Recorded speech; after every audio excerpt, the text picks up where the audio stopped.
നമുക്കറിയാം, ലോകം മനസാക്ഷിയെ ഞെട്ടിക്കുന്ന യുദ്ധം എന്ന് ഈ നാടെങ്ങും ചർച്ചാ വിഷയമാവുന്ന ഈ ഘട്ടത്തിൽ ഞാൻ യുദ്ധത്തിന് പുതിയൊരു പരിവേഷം നൽകിക്കൊണ്ടുള്ള ഒരു കവിതയാണ് ഇവിടെ അവതരിപ്പിക്കുന്നത്.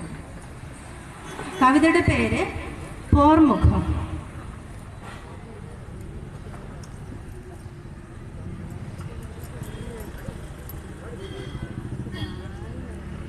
കലിതുള്ളി മറയുന്ന ദിനരാത്ര മിന്നെന്നിൽ പുലർകാല സ്വപ്നത്തിൻ നോവായി പരക്കുമ്പോൾ